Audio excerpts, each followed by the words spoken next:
This is Eitan Erkowitz at the Peterson Institute for International Economics.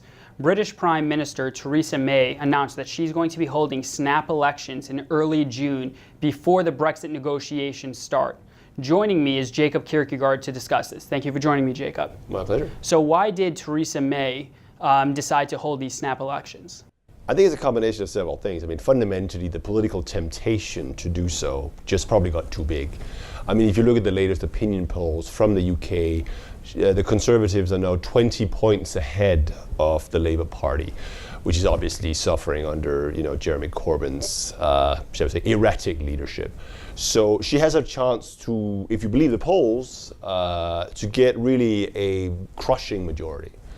And that proved too big a temptation. At the same time, I think it's clear that now that the Article 50 negotiations have started, the clock is ticking, we know that Theresa May will, if she wants a deal, need to make some really hard compromises on issues like immigration, money, and other things.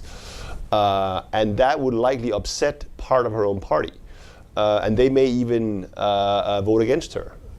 So by now going to the British people, asking for her own personal mandate, likely a bigger majority, she'll be in a much better position to basically tell her own sort of hardcore pro-Brexit, right-wing people to take a hike.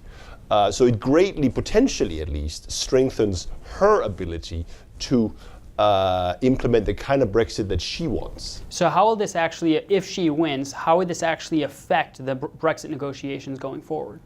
Well, I mean, as I see it, it would be a mistake to think that, a re-elected Theresa May, even with a landslide victory, would actually gain, in my opinion, much advantage vis-a-vis the other EU members. Because the basic logic of Article 50 remains, the 2-year window is here. If there's no deal at the end of the process, you have a very bad scenario for the UK economy.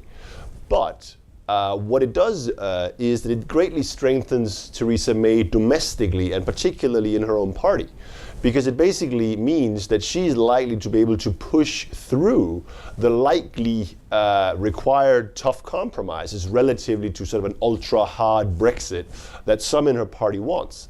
And therefore, what this probably does is that it reduces ultimately the sort of risk that you're going to have what markets call a cliff edge, that the UK is going to crash out without a deal. Because ultimately, Theresa May is now domestically potentially in a better position to impose one. So is this vote really going to be a referendum on Brexit? Well, I think that's really one of the open questions. There is certainly the risk that this is just going to be a rerun of the referendum. But I think at the same time, it's a real possibility that actually Article 50 is now has started, and both the main parties, the Conservatives and the Labour Party, are in favour of going through with Brexit. And it may just be that voters have already moved on.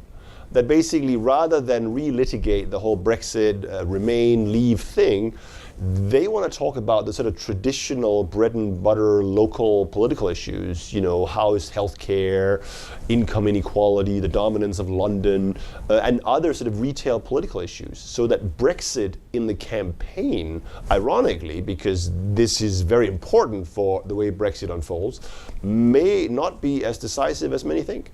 So if she loses and another party like the Labour Party win, do you see any difference with the Brexit negotiations?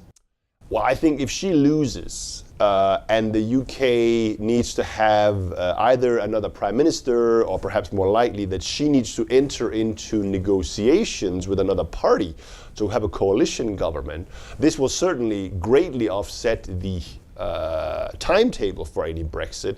But I think unless you have a sort of miraculous recovery of the Liberal Democrats, which is the only party that have said that they're sort of campaigning to keep the UK in the EU, then it's not ultimately going to change Brexit. But certainly if she loses, although right now it doesn't look like she will, the timetable for Brexit will become even more compressed, because who knows how long it's going to take to negotiate a potential new government, and the 2-year clock is still ticking. Thank you, Jacob. My pleasure.